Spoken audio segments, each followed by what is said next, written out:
Ito ang reading mo, Libra. Welcome back to our channel. Naway nasa mabuti kayong kalagayan while watching the channel. Sa general reading, kayo nang bahalang magpalit-palit ng situation nyo sa reading ko.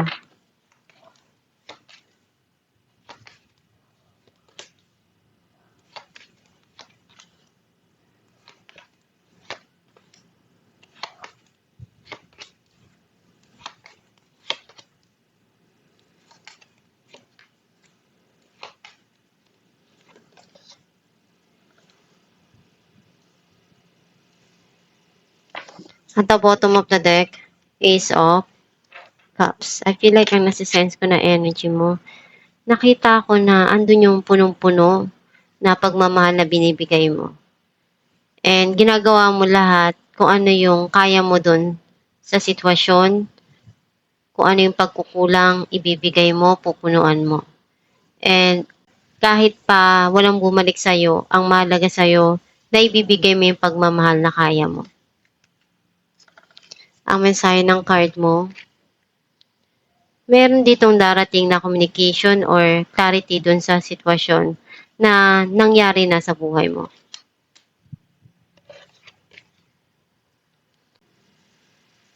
May mga sitwasyon na kailangan mong itama or itatama ka ng isang tao na alam mo sa sarili mo na hindi naman ganun na big deal yung situation na yun, pero maaalala mo yung pangyayaring to.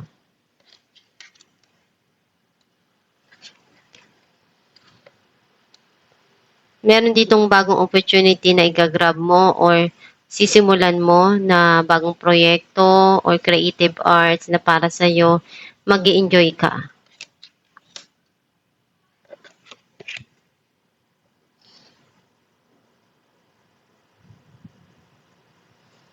May desisyon kang kailangan na gawin at pag-isipan and alamin kung ano yung makakatulong dun sa sitwasyon na yun.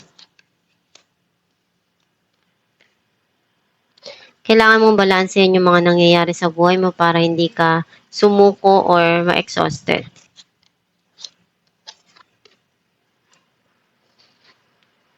May mga inaalam ka kung ano yung magagawa mo na paraan para magtagumpay or makuha mo yung goal mo.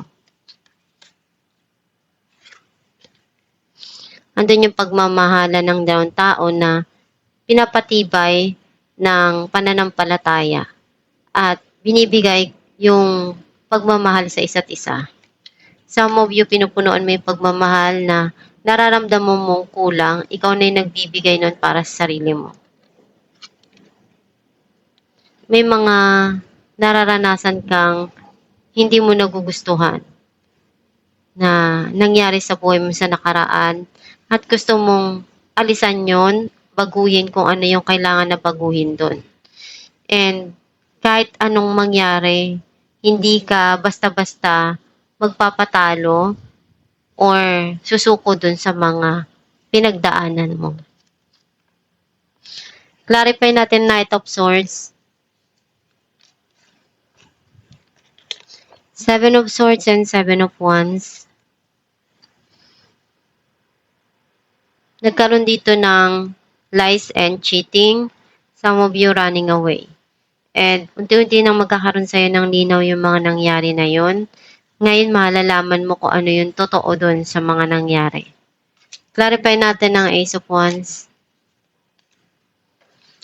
the Sun and Six of Swords. Unti-unti ka nang naghihil at nagiging masaya ka. Some of you, naghihil na yung relationship, nagiging okay, at nagiging maganda yung pagsasama. And andun yung paggabay ng spirit guide sa mga ginagawa mo. Clarify natin ang Temperance, the Lovers and Three of Wands.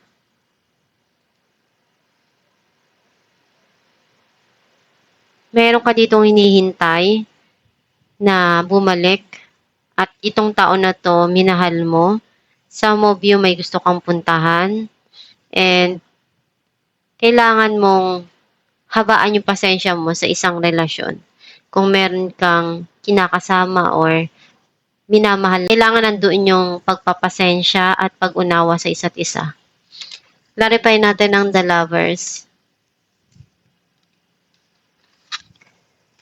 The Emperor and Nine of Swords. May nagpapalungkot sa'yo. And na-stress ka doon or nasasaktan ka doon sa mga nangyari. Kasi mahal mo yung tao. Pero very controlling or kinokontrol mo yung nararamdaman mo. Clarify natin ang Judgment. Two of Cups and Ten of Swords. Feeling mo niloko ka, sinaktan ka, binackstab ka, and ayaw mo nang isipin yung mga bagay na masakit. And kailangan mong harapin at pagdesisyonan itong sitwasyon na to. Clarify natin ang the Moon. King of Swords and the Hermit. Naiisip mo yung mga nangyari at hindi mo makalimutan. And alam mo kailangan na harapin kung ano yung mga pinagdadaanan mo ngayon. And ibigay kung ano yung kailangan doon sa sitwasyon. Even though minsan naiirita ka na doon sa mga nangyayari at hindi mo nagugustuhan. Clarify natin ang Page of Cups.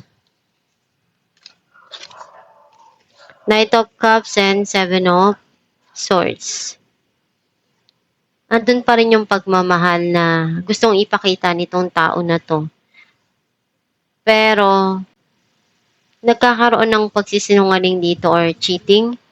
Some of you, gusto mong subukan kung ano pa yung makakaya mo na maibigay dun sa taong mahal mo. Kasi may mga priority ka na gusto mong unahin and mas kailangan na harapin yun dahil para sa'yo may mga gusto ka pang makuha or makamit sa buhay. Clarify natin ang Five of Swords.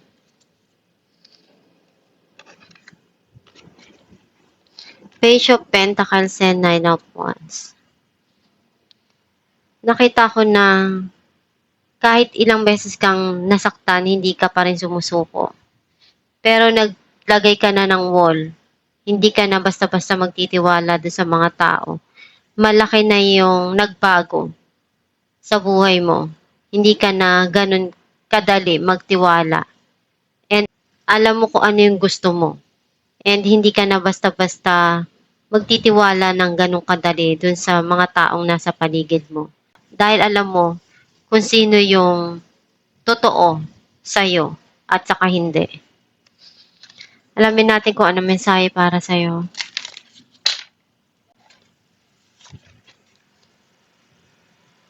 When I'm connected to spirit, I feel a sense of certainty, magnitude, and ease that I'd never known before. Ang mensahe para sa'yo na gawin mo yung alam mong tama doon sa mga nangyayari sa buhay mo. And magdasal ka lang palagi, magtiwala ka sa Diyos, sa gabay mo, at sa universe na ibibigay din at i-align yung mga gusto mo. Makukuha mo yung mga pangarap mo. And gawin mo lang palagi kung ano yung sa tingin mo tama sa mga nangyayari sa buhay mo para makuha mo yung pangarap mo sa buhay. Maging maganda yung papasok at ma-attract mo yung magandang outcome sa buhay mo. Kasi kung ano yung ginagawa mo, iyon din yung darating sa'yo. Pag sumikapan mo lang palagi at magtiyaga ka para magtagumpay sa buhay. And samahan mo ng pagdarasal. Dahil syempre, ang Diyos pa rin yung nakakaalam kung ano yung mga dapat na mangyari sa buhay mo. At itong yung reading, Libra, kung nakaresonate ka, kindly comment down below. Thank you for watching.